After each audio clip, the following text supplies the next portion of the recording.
Opiniones, el segmento de entrevistas y análisis de Noticias 96.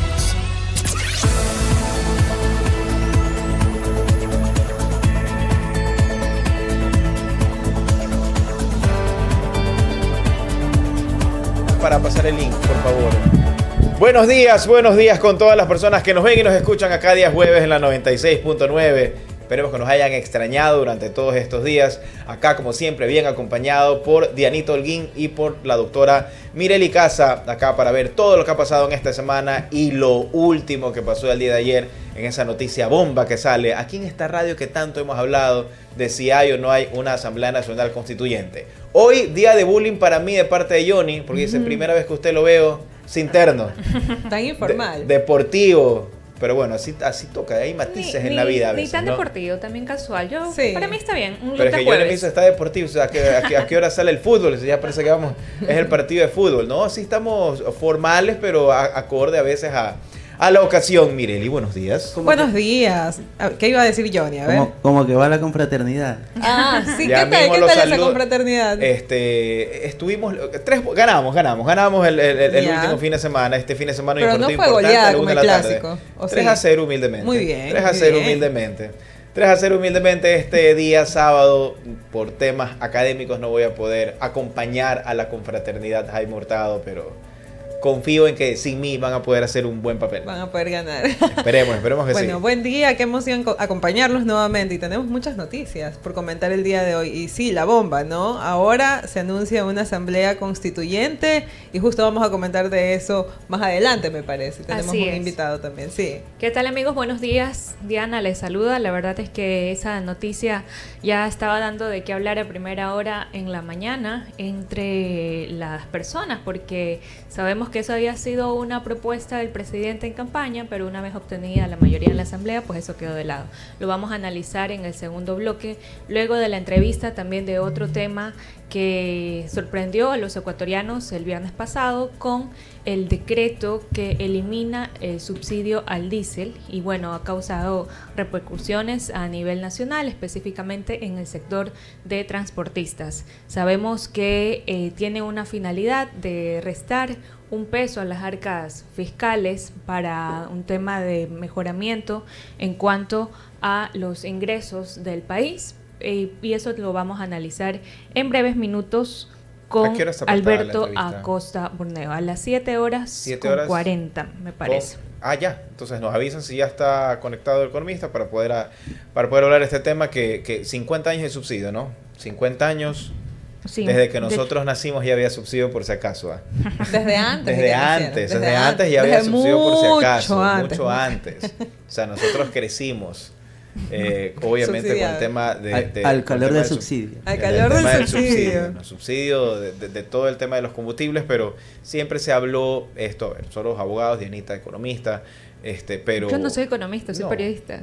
¿No eres economista? No, Dios mío, Pero ¿cuánto tienes- tiempo trabajando con nosotros? Pero Piensa tienes, que es economista. pero tienes dotes de economista. No, Sí, te gusta Algo mucho la parte económica. sí. Lo que es veo- la que la trato, pero no sé si pero después de todo me gusta. pero tienes una Me aborda línea de un poco investigación todo. de economía, pero te gusta. La verdad no. O sea, el tema de periodístico ya era intrínseco, sabíamos obviamente, pero Ajá. pensé que No, no soy economista. te inclinabas por el lado económico. No, pero mira tú, es bueno saber que tengo Pero el por periodismo ahí. La te que más gusta, conoce la que economía más es conoce verdad, economía es del la panel realidad. eres tú. Bueno, lo con abordo. Con lentes se ve más economista, ¿no? Con lentes se ve más economista. Por favor, vamos a darle el título en este momento acá a Dianita, economista. Diana Holguín, por favor, de la 96.9 para todos. Bueno, entonces estamos Dianita, te cedemos la palabra, vamos con el invitado, por favor. Sí, lo tenemos conectado, entonces perfecto. Vamos a darle la bienvenida a Alberto Acosta. Él es un analista económico, pues que nos viene a hablar acerca de su análisis respecto a lo que implica la eliminación del subsidio al diésel. Bienvenido, economista, a su espacio Voces y Opiniones. Buenos días, un gusto estar con ustedes. Gracias, economista. Vemos cómo todo, desde el día viernes que se dio este anuncio a través del decreto emitido por el Ejecutivo, han habido muchas voces de las partes sociales, han habido obviamente también economistas que se han pronunciado, analistas en esto, pero queremos conocer su posición respecto a algo que ya se había hablado desde hace algún tiempo, algo de que sabíamos que habían otros gobiernos que lo querían hacer por lo que implicaba en cuanto al gasto, pero que finalmente ahora en este 2025 se ha logrado. Entonces, ¿qué es lo que digamos que trae de bueno y luego podría verse también como algo negativo respecto a este retiro del subsidio al diésel? Durante más de 5 décadas, Ecuador dilapidó su riqueza petrolera en subsidios generalizados a los combustibles.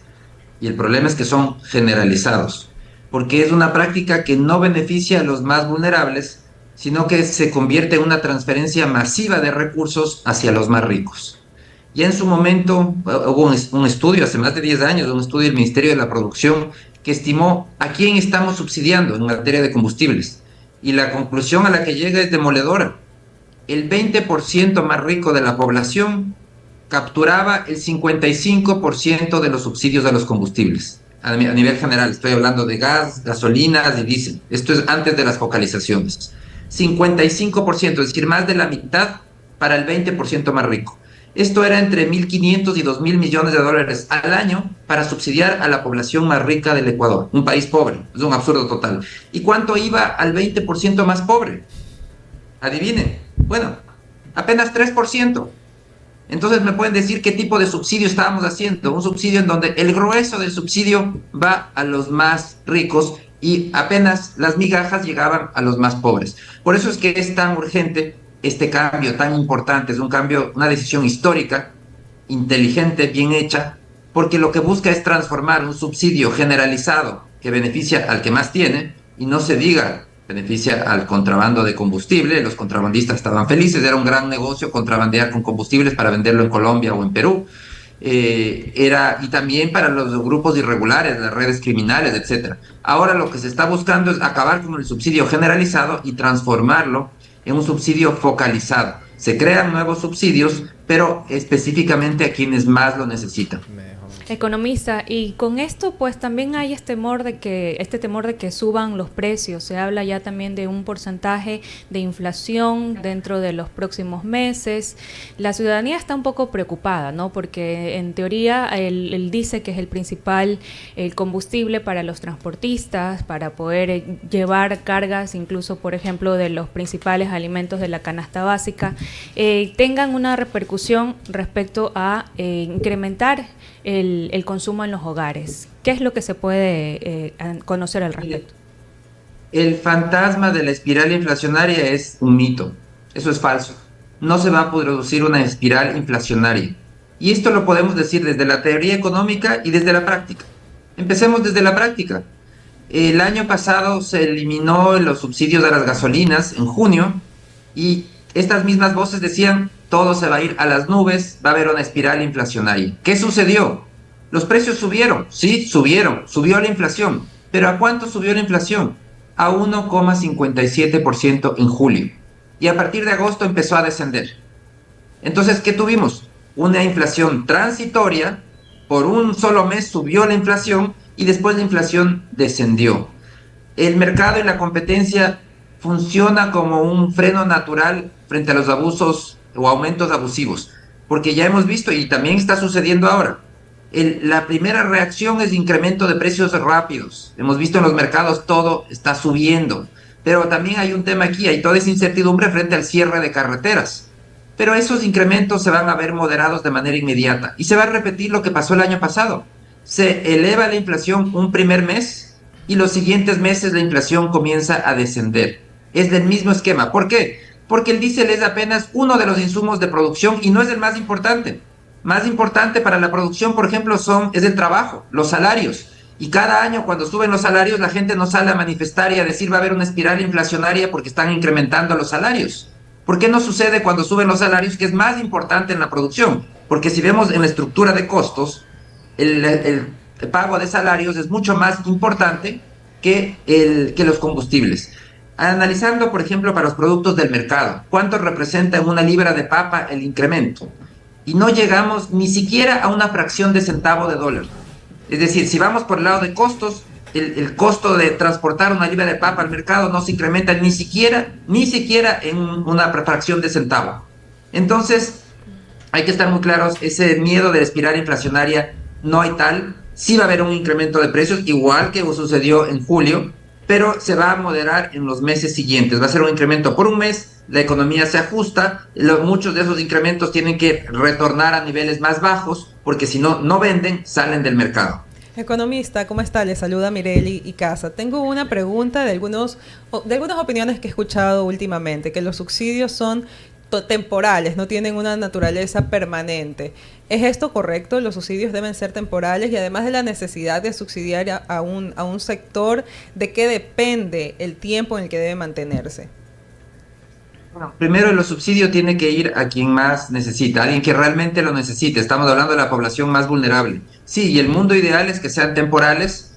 El mejor de los subsidios que tenemos es el bono de desarrollo humano. Ese es el mejor subsidio porque es focalizado, es una transferencia en efectivo a quien realmente lo necesita. Y el mundo ideal sería que eventualmente esas personas ya no necesiten ese subsidio porque tienen ya un nivel de ingresos, pueden generar ingresos por sí mismos en tal magnitud que ya no necesitan del subsidio. Entonces, esa temporalidad sí es del mundo ideal. En la práctica toma mucho tiempo. Es fácil decirlo, bueno, ojalá que algún día no lo necesiten, pero para eso el país tendría que tener un nivel de crecimiento mucho mayor, tendría que tener un grado de desarrollo mucho mayor para que eventualmente esas personas salgan de la pobreza y ya no requieran el subsidio.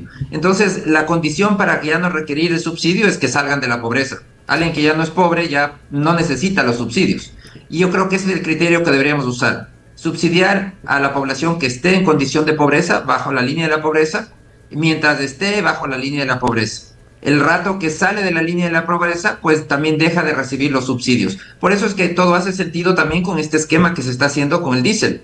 No podemos seguir entregando el grueso de los subsidios de los combustibles a los más ricos. Ese dinero tiene que transformarse en subsidios directos, como el bono de desarrollo humano, que es lo que está planteando en las compensaciones. En las compensaciones se piensa elevar los beneficiarios del bono de desarrollo humano en 55,000 familias, una compensación para que no suba el transporte público, que tendrá que analizarse una vez que vence el plazo, porque eso es temporal, hay que ver qué pasa cuando vence el plazo. Yo creo que debería continuar esa transferencia. En todo caso, esas son las compensaciones como deben transformarse para que los recursos fluyan a quien realmente lo necesita. Economista, y usted manifestó anteriormente que aproximadamente corresponden de ese subsidio unos 1.000 millones de dólares. Para que nos comprenda toda la gente que nos está escuchando, ¿cuánto representa esto si pensamos en el presupuesto anual, el presupuesto general del Estado? Bueno, hay que estar muy claros. El presupuesto del Estado es muchísimo más grande que eso. El déficit para este año está planteado en 5.600 millones. Entonces, digamos, el faltante que tiene el fisco, porque el fisco sigue gastando y gastando, cada día gasta más y claro, el dinero no le alcanza. Entonces, estamos hablando de un presupuesto de un déficit de 5.600 millones, en donde esta medida le va a generar cierto ahorro.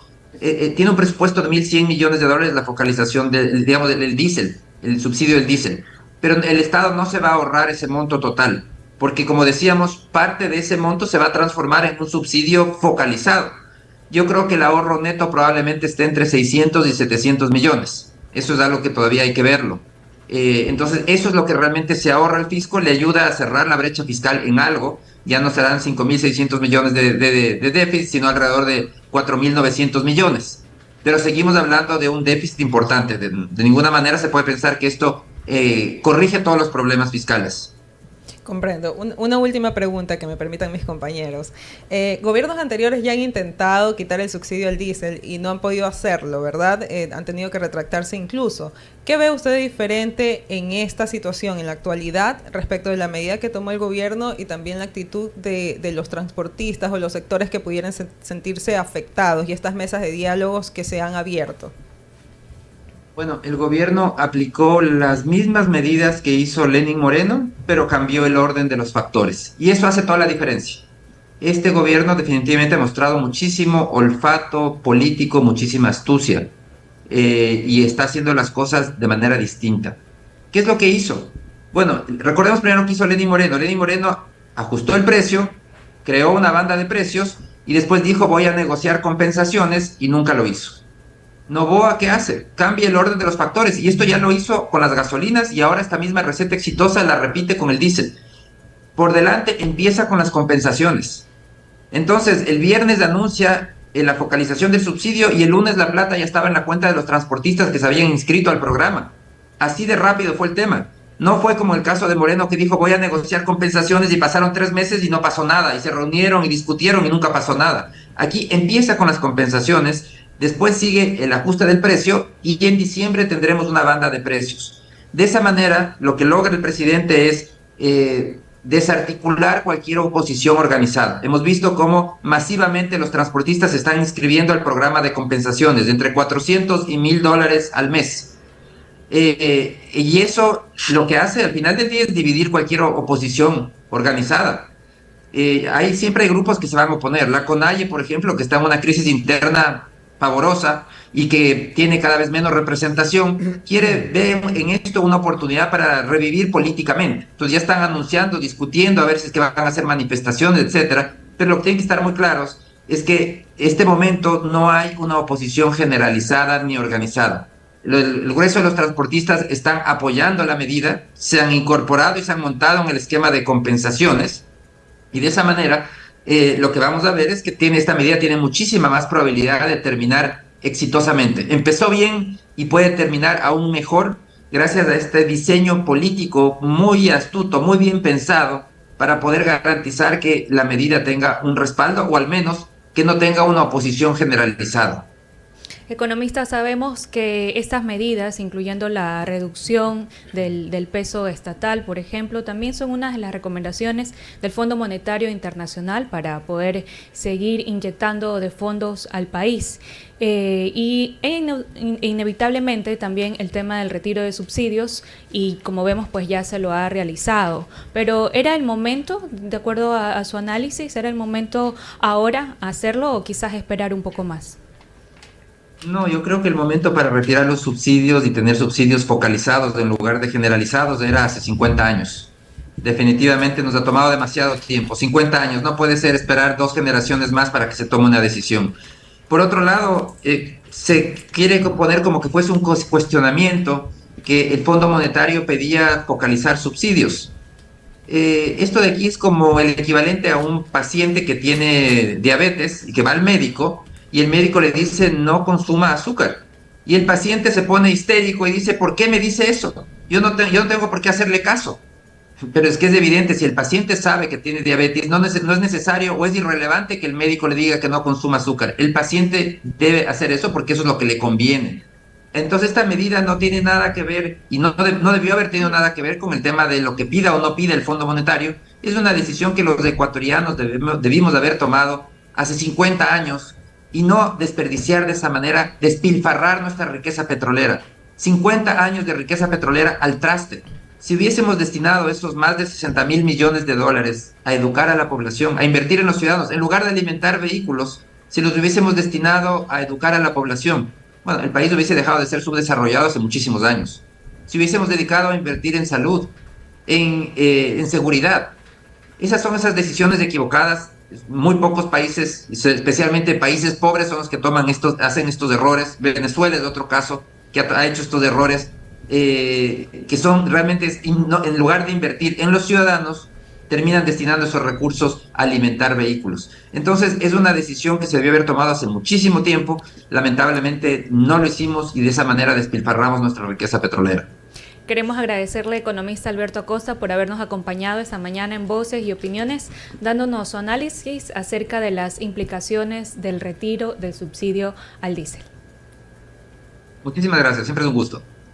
Un placer también para nosotros. Son las 7:58 y amigos, creo que es momento de hacer una pausa ya para empezar el siguiente bloque también con el análisis de la última noticia que envió el presidente Daniel Noboa respecto a un pedido de asamblea constituyente, ¿no? Vamos entonces ahora mismo a hacer una pausa y al volver tendremos ese análisis con el panel de expertos.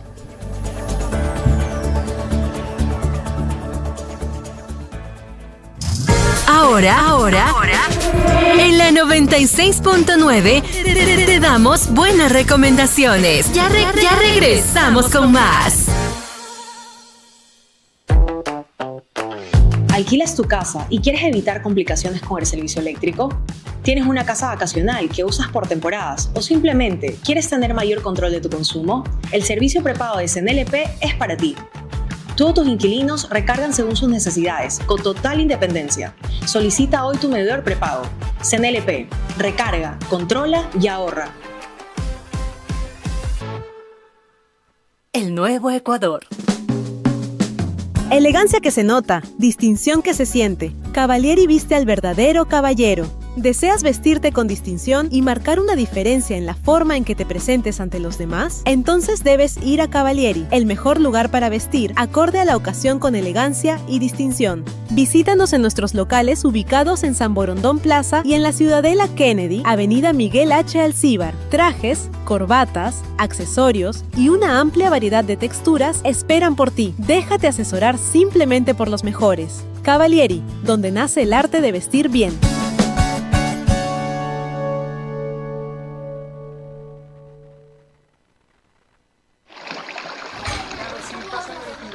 Lo que tiramos por el desagüe de cocinas, baños, talleres y patios no desaparece. Pañales, aceites, restos de comida, preservativos, todo eso y más afecta al sistema de alcantarillado de la ciudad. En Interagua trabajamos todos los días para mantenerlo en perfectas condiciones. Pero necesitamos de ti, porque la simple decisión de disponer adecuadamente los desechos puede evitar obstrucciones, malos olores y problemas en las redes. Cuidar el alcantarillado es un trabajo en equipo. Juntos, Guayaquil avanza. Juntos, el agua sigue. Interagua, el agua de los guayaquileños. Oigan, vecinos, siempre trabajemos en equipo. Así seguramente veríamos nuestros barrios más limpios. Y yo la veo y ya sé cómo actuar. Horario y frecuencia siempre hay que respetar. Guayaquil, ciudad de todos, siempre vamos a cuidar. Sí. La ciudadanía, el municipio y Urbaceo. Juntos por Guayaquil, ciudad de todos. Los mejores están con los mejores. En la 96.9 te recomendamos lo mejor.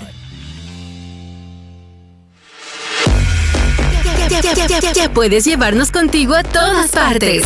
Visita www.la969.com y vive la experiencia dinámica, interactiva y totalmente en vivo de la 96.9 FM. Escucha tu programación favorita. Entérate de lo último en noticias. Participa en concursos y accede a contenido exclusivo. Todo desde un solo lugar. www.la969.com. Conéctate, explora y siente la radio como nunca antes. La 96.9 FM. Tu frecuencia, tu estilo. La información con un contexto inigualable y diferente. Voces y opiniones de nuestro entrevistado del día. Voces y opiniones. El segmento de entrevistas y análisis de Noticias 96.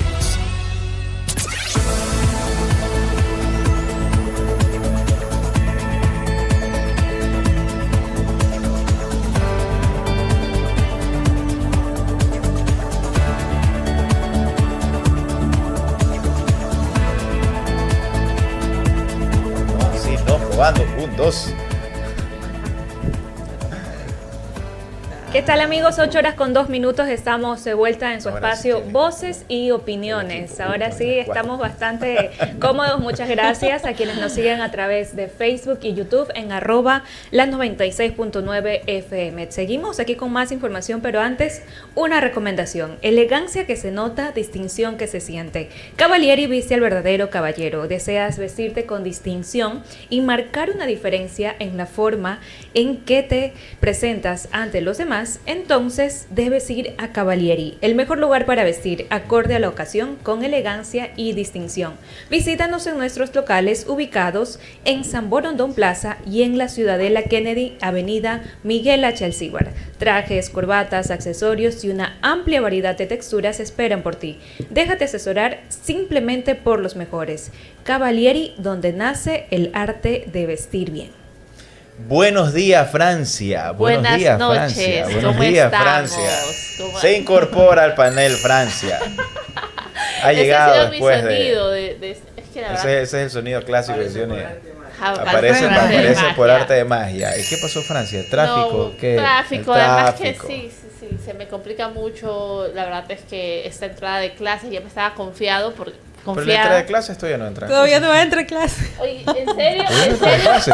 Yo sí paso por la Adolf H. Simmons, creo que es ese colegio, y siempre veo gente La afuera. cachamos Por favor, en el a los oyentes, escriban, por favor, si es que alguien está en Según clase. yo, Mis sí, hijos no alguien están, está- mis hijos están Reporten, de vacaciones, por si acaso. Ah, bueno, no O sea, sé, pues. no sé, creo yo que todos... Los recién entran. ok, ¿Tus hijos ok, también están de Ayer, vacaciones? no, ayer me enteré que son No lo sé. las instituciones que tienen quimestre las que están en vacaciones, O sea, pero las de ok. trimestre siguen en clase, así que es probable que sí. Pero el quimestre sí están de vacaciones. Sí. Ayer justamente cuando estaba almorzando una compañera me decía que sus hijos estaban yendo a clases y se había dado cuenta que otros chicos estaban en vacaciones. De verdad, Ah, que en ok, serio, está o sea, bien. No le hagamos foco, No lo sé. Bueno, por Vamos acá a pasar. tus hijos de vacaciones, Están ¿verdad? de vacaciones. Ya, mis hijos de vacaciones. Reporten, por No, yo sí favor. le digo, por favor. Quienes nos escuchan, están sus hijos de por vacaciones. favor. Dianita me cree. El misterio Johnny, ¿usted me de cree o las no me clases. Le Ya te creo puso que el la... meme. Ya mismo le pone la El canción, misterio Johnny. de las clases. Vamos a hacer un interrogatorio Los ahorita aquí a ojos Francia. cerrados. A ver, un interrogatorio lo vamos a hacer aquí a Francia. Entonces, bueno, ha sido por las clases. Que todavía no ingresan los chicos, pero es por las clases. Es por las clases. Parece falso, sí. Entonces parece, no sé. Pero bueno, Bueno, en más noticias, ayer tuvimos una noticia importante por parte del presidente de la República. De hecho, voy a dar lectura al comunicado que se A la presentó carta del ayer, presidente. a la carta del presidente que se publicó ayer en varios medios, entre sus redes sociales, y dice: valientes ecuatorianos, por demasiado tiempo nuestro país ha estado detenido. Un Ecuador secuestrado por instituciones que olvidaron a quienes debían servir, a ustedes. No podemos seguir atrapados en el pasado. Ecuador merece liberarse de quienes lo frenan y esta vez es el turno de los ecuatorianos lograrlo. Ustedes votaron por el cambio, un cambio que no puede consolidarse mientras las reglas actuales nos impiden luchar de frente contra el crimen organizado, contra las estructuras políticas que los protegen y los favorecen una y otra vez. Presentamos preguntas claras para que el pueblo se pronuncie. Estas fueron negadas a base de puro activismo político, sabiendo que el pueblo aceptaría esos cambios que los mismos de siempre quieren bloquear. Frente a este escenario no hay espacio para la excusa, solo para la acción. Al plantear una pregunta esencial para la próxima consulta y convocar una asamblea constituyente, una constituyente que devuelva el poder al pueblo y que saque al país del secuestro institucional. Esta vez serían los ecuatorianos quienes decidan el marco normativo de un nuevo Ecuador, la base del país que construyamos juntos, pues si algo nos caracteriza como proyecto es la firme convicción que la soberanía radica en el pueblo, cuya voluntad es el fundamento de la autoridad. Atentamente, Daniel Noboa. Así, ¿qué opinamos sobre esta carta del presidente, Daniel Noboa? bueno, yo creo que hay dos tipos de análisis. Primero el tema político y segundo el tema estructural, ¿no? Yo, al menos, y ustedes lo conocen, he hablado de esto no ahora, he hablado de esto hace muchos años en varias conferencias, no es un tema de ahora. Mi postura siempre ha sido que el Ecuador, así como evoluciona la sociedad y va evolucionando el derecho, a veces no a la par de la misma sociedad, se necesita que las garantías normativas, para ponerle un contexto más sencillo, estén adaptadas a las necesidades actuales. Y la única forma, obviamente, es entrar a un modelo, a un nuevo diseño constitucional. Esto yo lo he dicho, no ahorita, hace varios años, y que es momento precisamente de poder activar este sistema constituyente. O sea, yo estoy totalmente de acuerdo en entrar al debate y a la discusión de que esto se tenga que plantear. Ahora bien, hay una situación importante que hay que aclarar, porque a veces hay un poco de temor. No, una constituyente te va a suprimir ciertos derechos. No lo va a hacer. Una constituyente no podría alterarte ni las garantías ni los derechos fundamentales, porque obviamente los cambios siempre van a ser progresivos en materia de derechos y garantías.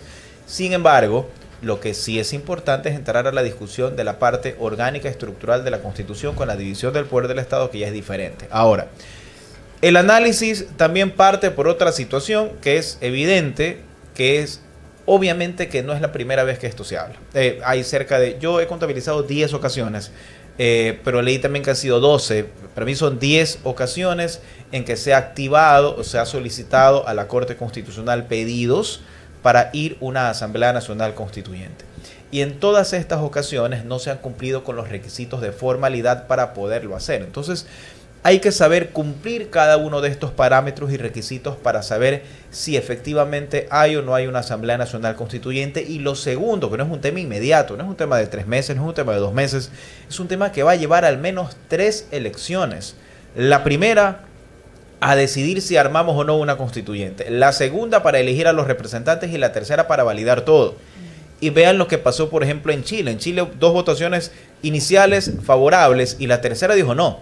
Entonces, el tema de la constituyente, creo yo que a nivel académico es un momento importante para entrar a este debate y discusión, para saber si se puede mejorar nuestro diseño constitucional, que sí requiere algunas mejorías, pero sobre todo también entender si es posible o no. Y para que sea posible, se necesita la luz verde y el dictamen previo siempre de la Corte Constitucional. Ahora, ¿cómo enfocar el tema relativo, insisto, a una Asamblea Nacional Constituyente, o qué es lo que le corresponde a quien tiene la iniciativa para poderlo hacer? Mireli, ¿cuáles son los requisitos que debería en este caso el presidente de la República acreditar para que esta Asamblea Constituyente se pueda dar?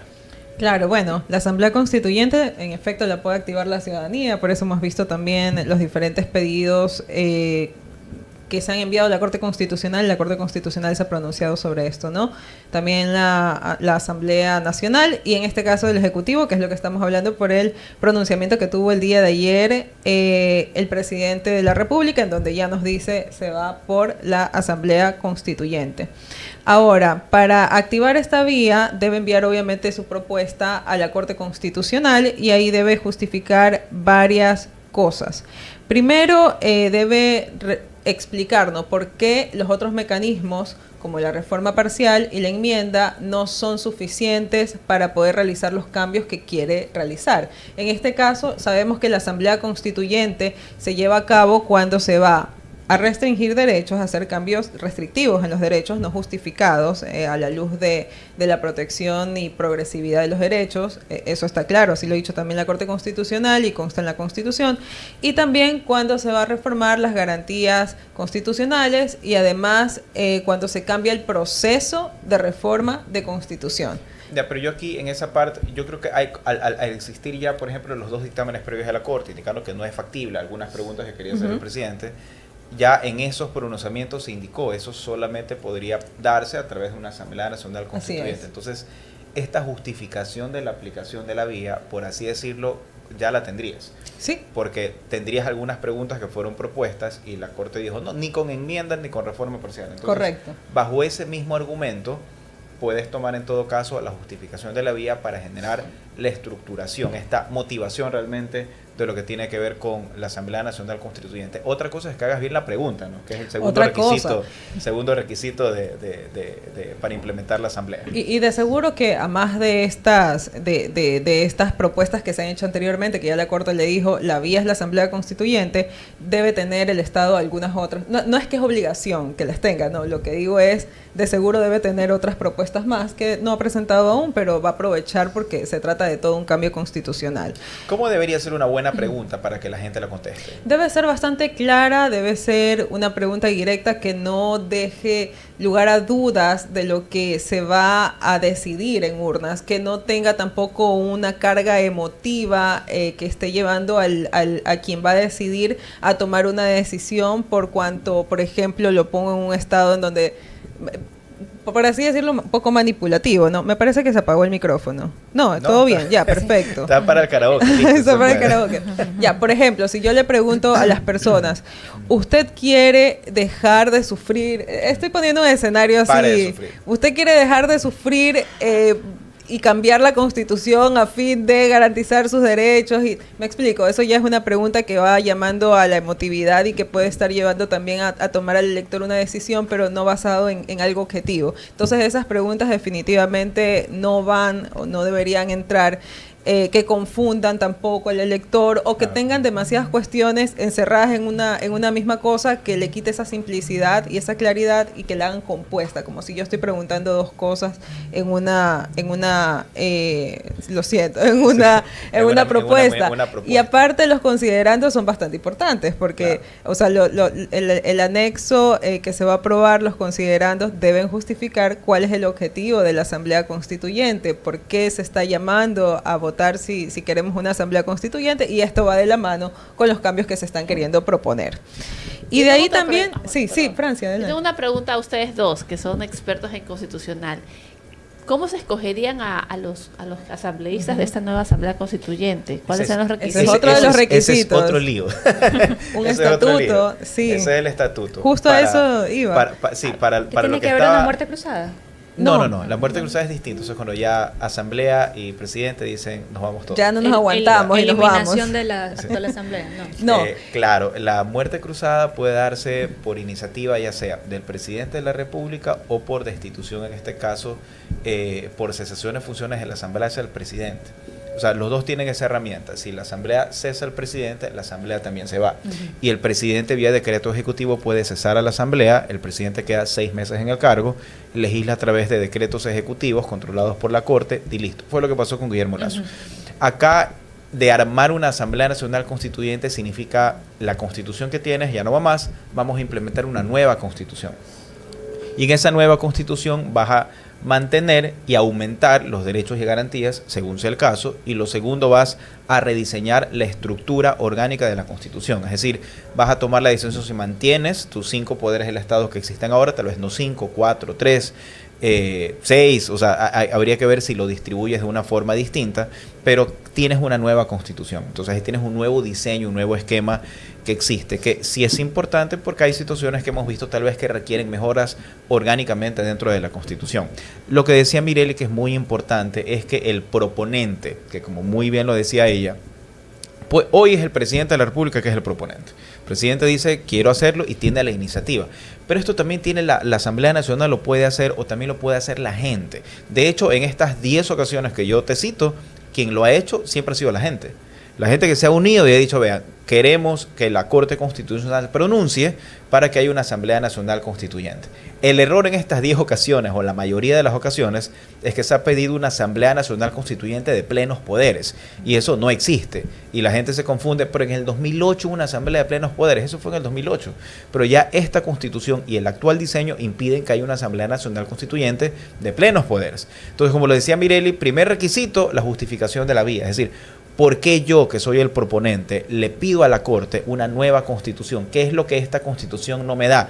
¿Cuál es el problema existente? Entonces, lo que yo le digo a Mireli, yo creo que esto sí estaría justificado, porque si ya tienes dictámenes de la Corte, donde la Corte te ha dicho no es factible hacer los cambios que quieres hacer, vía enmienda o reforma parcial, quiere decir que tu única vía es con una Asamblea Nacional Constituyente. Correcto. Entonces, de cierta forma, en una inferencia lógica, tienes una justificación para esto. Lo segundo, y no menos importante, y de hecho lo más importante, es hacer bien la pregunta. Porque no puedes preguntarle opiniones, no nos pueden preguntar opiniones. La pregunta tiene que ser totalmente objetiva. Un ejemplo de pregunta puede ser más o menos: ¿está usted de acuerdo en que exista una Asamblea Nacional Constituyente que mantenga los derechos y garantías, pero reestructure la parte orgánica de la Constitución? ¿Sí o no? O sea, la pregunta es cerrada. Y obviamente ya se sabe lo que va a pasar. Entonces, no le puedes preguntar no nos puedes preguntar si queremos o no que se consolide una Asamblea Nacional Constituyente de plenos poderes. No va a calificar eso obviamente la Corte, porque es algo que no va a poder suceder. Entonces, la pregunta siempre tiene que ser objetiva. Insisto, es el segundo requisito. O sea, es como un papelito. Este papelito que va directamente a la Corte Y lo que va a hacer la Corte es, el requisito número 1, ¿lo tienes? Sí lo tienes, ok. Sí me está justificando por qué, ok. Déjame ver la pregunta que vas a hacer. Esta pregunta puede ser correcto. Y aquí viene lo que tú decías, Francia. El tercer y último requisito, que es el más importante y el que más va a generar debate, si entramos a este debate y a esta discusión académica. ¿Cómo elegir a los representantes de la Asamblea Nacional Constituyente? Porque esto sí hay varias teorías al respecto. Lo que dice la Constitución es que debe de ser una elección. Y aquí vienen los dos criterios. Puede ser una elección totalmente global de personas que se candidaticen libres de requisitos y simplemente por elección popular puedan ir, o podrá ser también una elección mixta, es decir, que hayan representantes directos, expertos en determinadas áreas que vayan con un porcentaje de participación y otros que sean de elección popular. O sea, pero vas a tener una elección obligatoriamente, la vas a tener. Entonces, si en esta iniciativa de Asamblea Constituyente que se acaba de anunciar no se dice la forma en que se va a elegir a los representantes constituyentes, entonces igualmente tampoco se va a dar paso. Entonces, insisto, hay una iniciativa, hay que entrar al debate, hay que ver la discusión, sin embargo hay que ver si se cumplen y se acreditan todos estos requisitos en general por parte del proponente. Y hay que estar expectantes a ver cuando ya exista esta iniciativa, a ver qué es lo que va a suceder. Tengo un par de comentarios al respecto. Primero sobre la elección, y me parece que hace tiempo lo comentábamos cuando no sabíamos si nos íbamos a Asamblea Constituyente o no. Sobre la elección de los asambleístas, yo sí creo que se trata de un ejercicio democrático bastante relevante, muy importante, y el ejercicio democrático constituye una representación del pueblo, ¿verdad? Para escoger o para trabajar más bien en este texto que no es nada menos que la Constitución, lo que nos va a regir al Ecuador en todo el resto de las normas, en toda la convivencia de todos los aspectos. Entonces, en ese sentido, me parece que no debe haber cabida para otra forma que la elección en urnas directa del pueblo a sus representantes. O sea, no eres partidaria de que sea mixta. No. Hayan personas dirigidas, por ejemplo, cámaras, academia, que sabes que aquí tenemos tales representantes que ellos podrían participar. Yo creo siempre crees que tiene que ser sufragio global. Yo creo que tiene que ser sufragio. Otra cosa es que pongamos unos filtros para garantizar también que ciertos miembros, o sea, ciertos sectores estén debidamente representados, pero yo sí creo que debe haber una votación directa en urnas por parte de la ciudadanía. Pero ahí mejorar los filtros. Yo creo, en cambio, si eso pasa, yo sí creo que la Corte te lo va a decir que no, porque estás generando una discriminación. O sea, ok, ¿por qué tú sí, por qué tú no? Sí. O sea, porque los filtros para que puedan hacerlo. No, pero es que no es un filtro. Yo creería que sería bueno mejorar los perfiles pero ahí no es un filtro como para todos los asambleístas en lo absoluto. Pero ahí veo que todos estén representados. Al tema de mejorar el perfil, de pronto, ¿qué es lo que la Corte te puede decir? Ok, pero eso de mejorar el perfil está segregando o dándole mayor posibilidad en un sufragio universal a una persona que otra no, entonces puede haber una afectación. Pero yo creería que eso es el mal menor respecto a señalar por dedo a quienes podrían hacer una nueva constitución, a quienes podrían crear las nuevas reglas del juego. Total, por eso lo que digo que se discute es que sea mixto. Tienes una parte global, ¿no? que el pueblo siempre esté representado, pero tienes un sector tal vez de no elección popular, sino de designación a través de participación indirecta, instituciones, asamblea, representantes, academias. Es muy importante que las universidades estén aquí, porque realmente ahí está realmente la parte académica y quienes realmente van a poder aportar de una forma mucho más adecuada, porque si no tienes el problema, a veces que sucede siempre. ¿Cuál es el problema? Que tienes representantes de elección popular que no lo hacen, sino que intervienen, son los asesores, y eso no es correcto. Y eso es algo que hay que corregir. Pero ahí volveríamos al mismo problema, estamos dándole un lugar privilegiado a personas que tienen un perfil específico y que aparte no van a pasar por una votación popular, sino que van a ser designados en estos concursos, que seamos sinceros, sabemos cómo funcionan los concursos también en muchas ocasiones, entonces no necesariamente le da legitimidad a este proceso de elección, un proceso tan importante como es la Constitución. Es que existe como que un doble escenario, ¿no? Porque entendemos que, y yo también estoy de acuerdo con eso, que tal vez el diseño constitucional hoy día ya no nos está alcanzando la sábana constitucional, por así decirlo, para los graves problemas que enfrentamos. Pero también existe otro escenario más, y me pongo yo en la posición de las personas que protegen los derechos humanos, las personas que están muy preocupadas por los temas ambientales, derechos de animales, debido proceso y otras cuestiones más. Aunque la visión del gobierno actual es hacer un estado mínimo y tal vez tener una política criminal mucho más fuerte. También existen otros sectores que protegen otros intereses totalmente contrarios a la visión que tiene hoy por hoy el gobierno. Y es interesante tener esta discusión en una mesa. Dianita, desde tu visión, sí, Yo les quería- ¿qué parte te inclinas? Yo les en quería esto? más bien preguntar respecto a cuál es el fondo de toda esta propuesta que está planteando el presidente Noboa, porque no sé si específicamente el objetivo sea directamente cambiar en la parte penal o algo adicional, porque sabemos que ha tenido bastantes negativas de parte de la Corte Constitucional, pero en sí, ¿cuáles serían las principales reformas que haría en una constituyente? Sí, eso tendríamos que esperar por dónde viene la justificación Que o la podemos motivación. intuir. Entiendo tal vez yo que algunas preguntas que fueron negadas, de pronto son las que se pretenderían tal vez generar mayores modulaciones sobre esto, ¿no? Entonces, pero hasta ahorita la discusión es si realmente podríamos tener una constituyente, mejorar el sistema. Las mejoras siempre son bienvenidas. Ahora, como tú muy bien lo señalas, Denita, para opinar de forma específica y saber realmente si el primer requisito, que es la justificación de vía, se cumple, es con lo que tú dices. A ver, ¿por dónde viene realmente la justificación o el cambio que se pretende implementar? Y ojo con esto, sí. Si la justificación de la vía o el cambio habla sobre la supresión de ciertos derechos o garantías, la Corte puede decir no. O sea, es una posibilidad. Hay 3 requisitos que tienen que acreditarse, insisto. Justificación de vía del por qué. Segundo, el tema de la pregunta cerrada, no opiniones, pregunta objetiva, directa, a secas. Y tercero, la forma como se va a elegir a los representantes de la Asamblea Nacional Constituyente. Esto se llama un estatuto. Cuando ya tengamos eso, entonces ahí nos sentamos, opinamos bien, ok, esto yo creo que puede ser correcto, incorrecto, no. Lo que yo sí veo saludable es que se entre al debate serio sobre esto. Porque obviamente es una oportunidad para poder que el mundo académico se involucre y que obviamente pueda generar mayores criterios para poder mejorar en sí la estructura del Estado, que es lo que todos queremos. Y obviamente si puede generarlo desde la Constitución en buena hora. Y también es muy importante y va a depender muchísimo. Buen producto depende, como que quieres un buen pan, que el panadero te haga bien el pan. Entonces, quieres una buena constitución, entonces las personas que vayan a estar ahí, que obviamente sean personas que conozcan del tema y que obviamente tengan una representatividad a nivel social, porque una constitución, la letra, la ley no sirve de nada si no va conectada con las necesidades directamente de la sociedad. Entonces, esto evidentemente tiene que verse, ¿no? Y por esa parte, ahí es cuando también me pongo a pensar que son ya 17 años con la Constitución del 2008, claro, y que ya el contexto no es el mismo que en esa época. Sí, sí, es necesario hacer esos cambios. Lo que pasa, mire, eso yo siempre he dicho, Dianita, la sociedad va a avanzar. A ver, hace 40 años, ¿cómo avanzaba la sociedad en el ámbito tecnológico? Mucho más lento. Entonces, obviamente, si tenías una necesidad mayor, mírate el tema de los celulares, todo lo que existe, ¿no? La ley, tu normativa, tiene que irse adaptando en base a tu necesidad.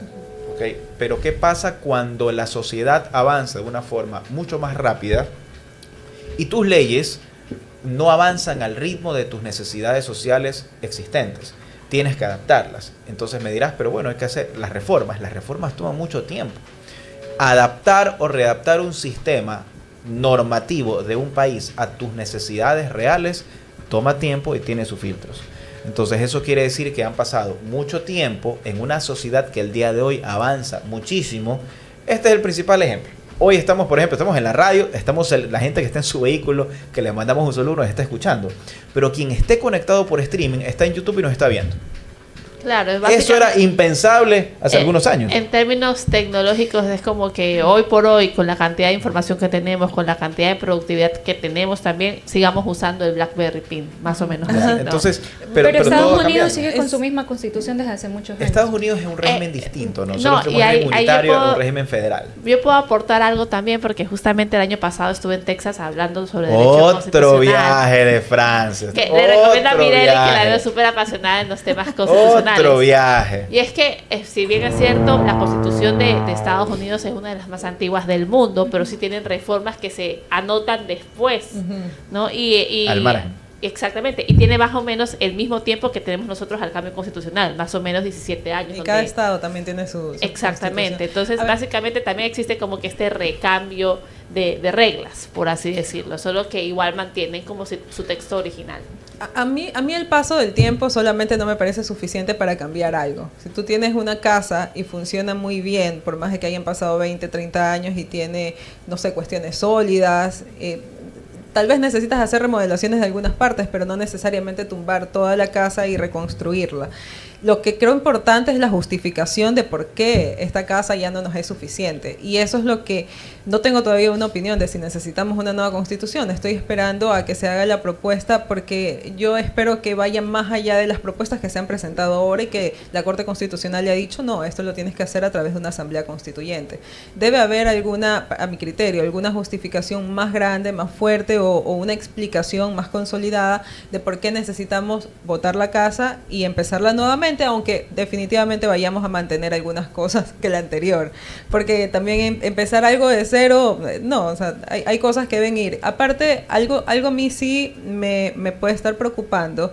Me parece interesante si cambiamos la Constitución, sin embargo debemos recordar que una de las razones por las cuales vamos a Asamblea Constituyente o se puede ir a Asamblea Constituyente es para cuando se trata de restringir derechos, y la restricción de derechos se da cuando una modificación al contenido de un derecho de la protección no está justificada. ¿Qué quiero decir con esto? Si bien nosotros tenemos por ejemplo, ¿cómo se llama? Los instrumentos internacionales de derechos humanos que sí nos marcan también un límite de, hey, no puedes irte más acá de esta protección de derechos, esto ya está aquí protegido internacionalmente, tú, Ecuador, lo has ratificado, te comprometiste a cumplirlo, y entonces siento la garantía de que no es que van a eliminarlo, digamos, en la protección constitucional del Ecuador.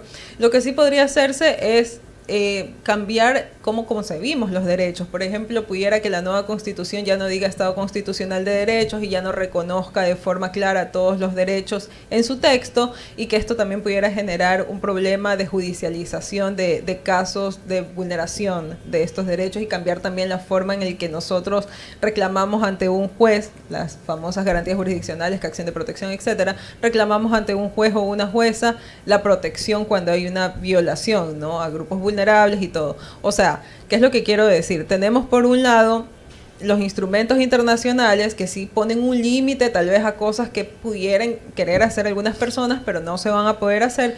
Pero por otra parte también una asamblea constituyente da la apertura para cambiar muchas cosas. No tenemos en realidad una claridad ahora mismo de cuál es la intención y cuál va a ser también como esto que se va a mantener y que no.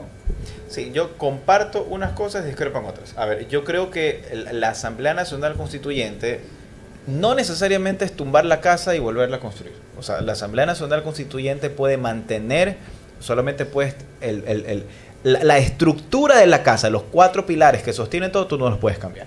No los puedes cambiar porque obviamente es la estructura de los derechos y hay un principio de progresividad que no deberías atacarlo, ¿no? O sea, podría pasar, no deberías.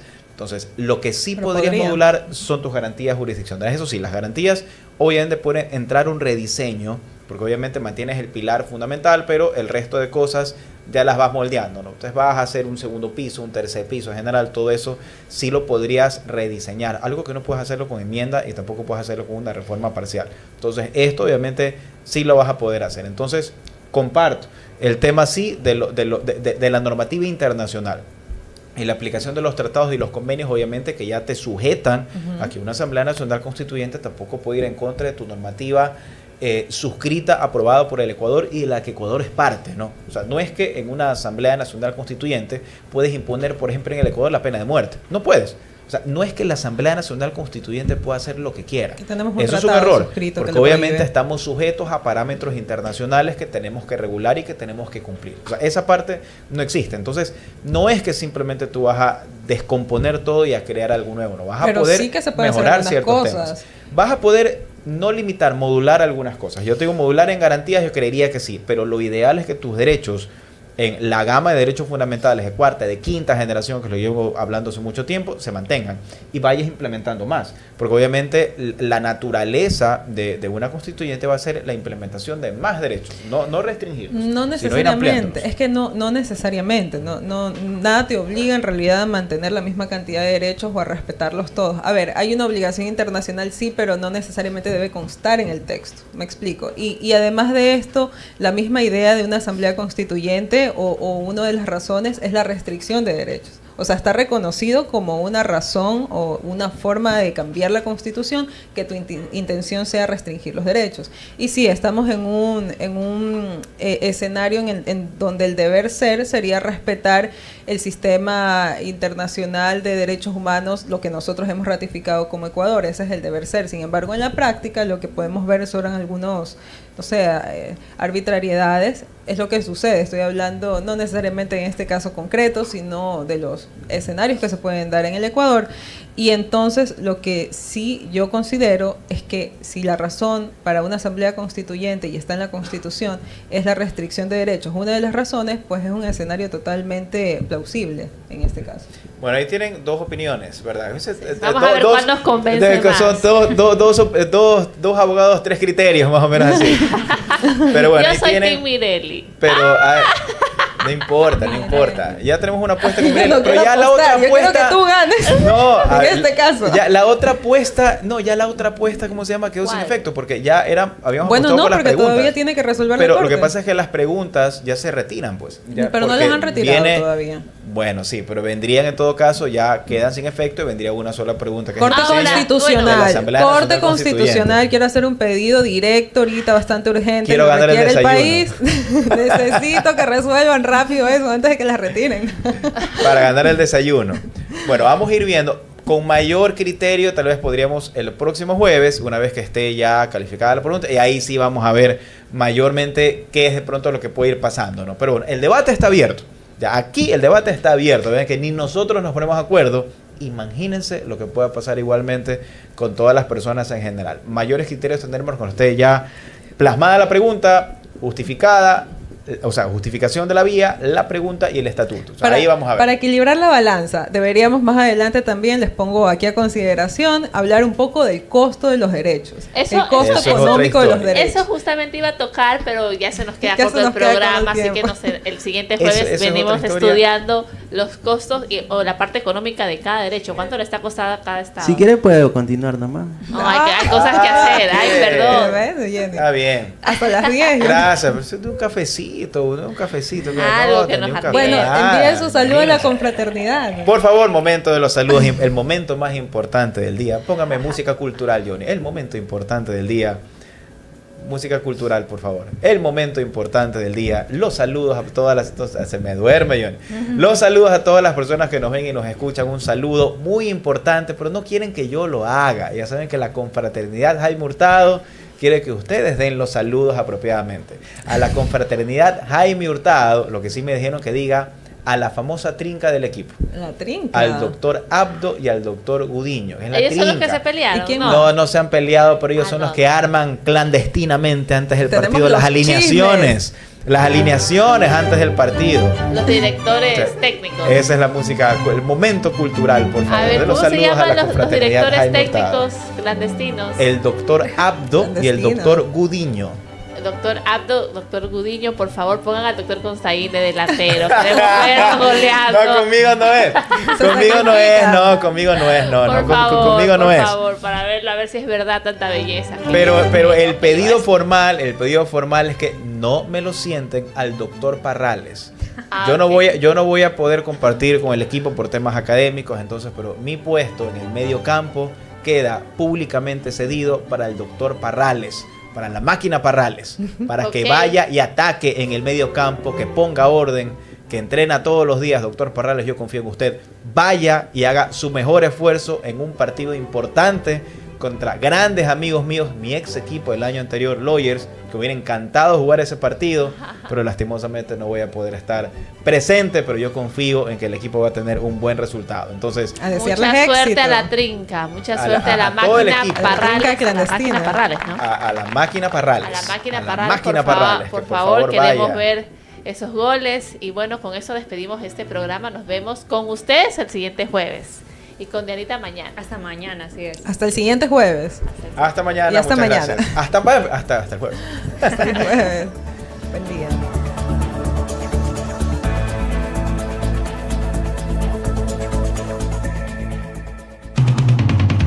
La información con un contexto inigualable y diferente. Voces y opiniones de nuestro entrevistado del día. Voces y opiniones. El segmento de entrevistas y análisis de Noticias 96.